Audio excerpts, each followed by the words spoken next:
वैदिक स्वाध्याय में आपका स्वागत है। आज का स्वाध्याय का विषय हमारा है अंदर देखो। वेद मंत्र हमें अपने अंदर देखने के लिए प्रेरणा दे रहा है। हमें बताया जा रहा है कि मनुष्य तुम अपने अंदर देखो। अर्थात क्यों कह रहा है? वेद मंत्र अपनी व्याख्या में अपने आत्म अग्नि के विषय में कह रहे हैं। वेद मंत्र का देवता अग्नि है। अर्थात जब भी जो भी मंत्र हम देवता के ऊपर लेकर के वर्णन करते हैं तो इस मंत्र का देवता अग्नि है। अर्थात अग्निदेव कौन है? हमारे अंदर भी एक अग्नि है। उसके विषय में कहा जा रहा है कि मनुष्य तुम अपने अंदर निहित समाये हुए उस अग्नि को देखो। जिस प्रकार सांसारिक अग्नि हमें सुख देता है, बल प्रकाश ऊर्जा प्रदान करता है, उसी प्रकार हमारे अंदर जो एक अग्नि है वह भी हमें सुख देता है, हमें बल देता है, हमें ऊर्जा देता है। तो इसीलिए जिस प्रकार बाह्य अग्नि को प्रदीप्त करते हैं, प्रज्वलित करते हैं और हम उसके प्रति आकर्षित होते हैं और उस आकर्षण के कारण ही हमें बहुत प्रकार के सुख ऐश्वर्य मिलते हैं। तो अपने अंदर की अग्नि को देखो।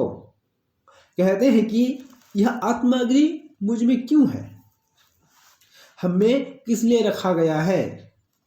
मिट्टी हो जाने वाला यह शरीर नश्वर जो शरीर है, क्षण भंगुर है, इस शरीर में वह आत्मा अग्नि क्यों है? अमरत्व और सच्चा आत्मा कहने वाला एक तत्व है, वह है आत्मा अग्नि। तो जो भी इंद्रिय आदि हमारे देव हैं, ये आँख नाक कान जीवा त्वचा, ये सारे इंद्रियां हैं। इनसे हम कर्म करते हैं, ज्ञान अर्जित करते हैं और कर्मेंद्रियां भी 5 हैं, उनसे हम कर्म करते हैं। तो ये सारे इंद्रिय हमारे लिए देव हैं। उन देवों में भी महादेव हमारा यह आत्मा अग्नि है। आत्मा भी हमारा देव है।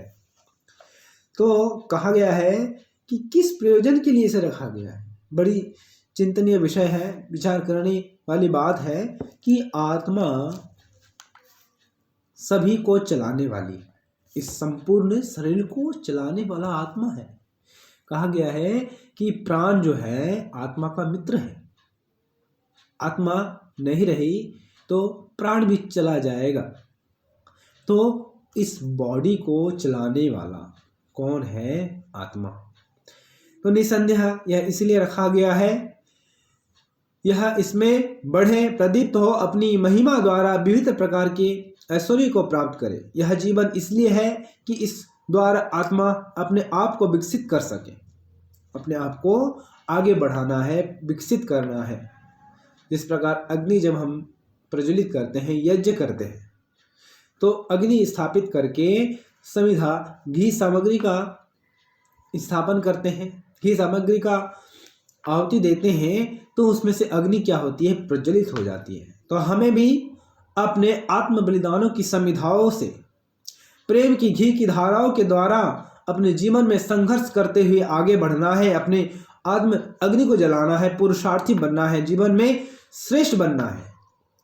इसलिए इसे होता भी कहते हैं, जो हमेशा ऊपर ही ऊपर उठता रहता है, आगे ही आगे बढ़ता रहता है,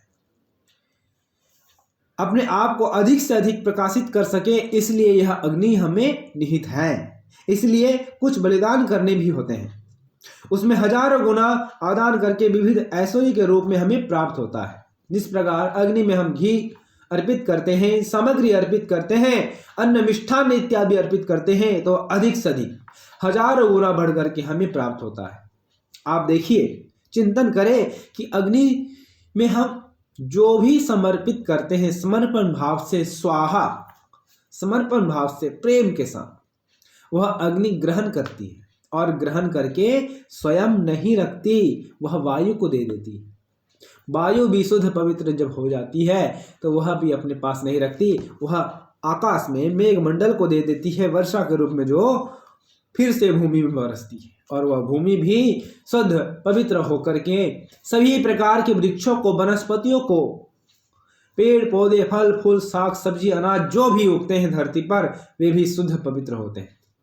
अर्थात सब कुछ शुद्ध हो जाता है, पवित्र हो जाता है। तो अग्नि सर्वश्रेष्ठ है।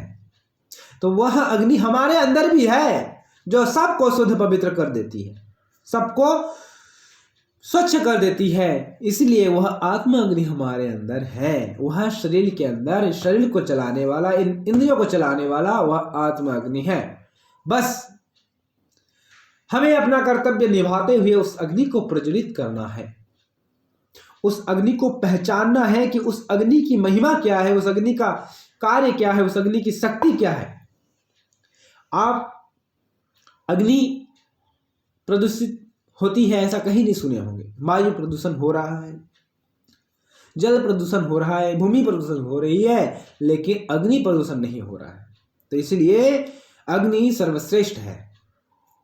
और यह दिव्य अग्नि तो मनुष्य को आत्म बलिदान करने के लिए निरंतर प्रेरित भी कर रहा है। बाह्य अग्निहोत्र का अग्नि यदि हमें कुछ प्रिय लगता है, यदि इसके प्रति हम कुछ आकर्षण होता है, तो इसमें सहस्र गुना प्रिय आकर्षण यह अपना अंदर का आत्मा अग्नि है।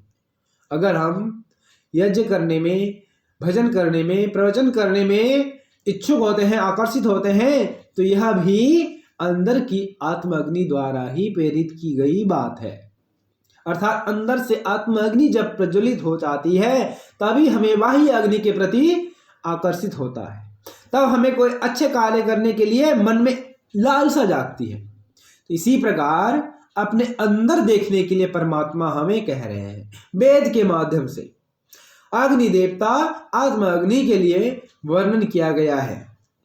अर्थात पृथ्वी भर को स्वाहा कर देना चाहते हैं। कब? जब वह महात्मा, वह व्यक्ति, वह बिरले जब इस अग्नि को अनुभव करने लगते हैं, परमात्मा के निकट आने लगते हैं, परमात्मा को समझने लगते हैं, तो इस अग्नि के बदले में बलिदान करने को संपूर्ण पृथ्वी भी स्वाहा कर देने को तत्पर हो जाते हैं और इससे प्रेम को पाना चाहते हैं।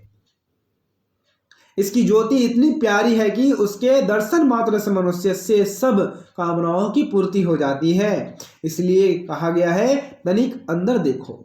हे भाइयों, मनुष्यों, तो अपने अंदर देखो। अंदर जो विद्यमान अग्नि है, अंदर में जो समाया हुआ निहित अग्नि है, उसे देखो, उसे प्रज्वलित करो।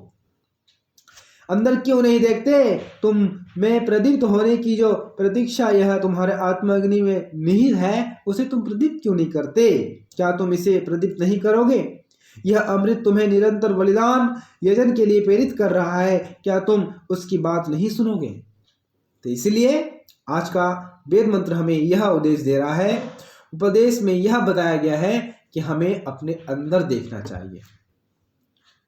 मेरी इस पूरे मंत्र की व्याख्या की बातें अगर आपको समझ में नहीं आ रही, तो आप एक ही शब्द समझिए, अंदर देखो। परमात्मा हमें क्या कह रहा है वेद मंत्र? अंदर देखो। किसके अंदर देखो? अपने अंदर देखो। क्यों देखें भाई? क्या हुआ है मुझे? अंदर इसलिए देखना है कि मैं क्या हूं, मैं कौन हूं, मैं क्या कर रहा हूं, मुझे क्या करना चाहिए। और इस प्रकार की बातों को जब हम चिंतन करेंगे, तब हम अपने अंदर देखते हैं, अपना आत्मनिरीक्षण करते हैं, अपना स्वाध्याय करते हैं। मेरा चैनल भी वैदिक स्वाध्याय इसलिए है कि अपने अंदर के स्वाध्याय को हम जाने, अपने को अध्ययन करें। सेल्फ स्टडी अर्थात जीवन में बहुत आवश्यक हो गया है। अपने आप को समझाना, दूसरों को समझाना बहुत आसान है, अपने आप को समझाना बड़ा ही कठिन है। इसलिए मैं आप सबसे यह कहना चाहता हूं कि ज़्यादा से ज़्यादा मेरे वीडियोस को देखें, शेयर करें, कमेंट करें, लाइक करें और मेरे यूट्यूब चैनल को सब्सक्राइब भी करें। मैं इसी प्रकार का वीडियो आप सबके समक्ष लाता रहूँगा और आप सब इसी प्रकार अपना प्यार देते रहें।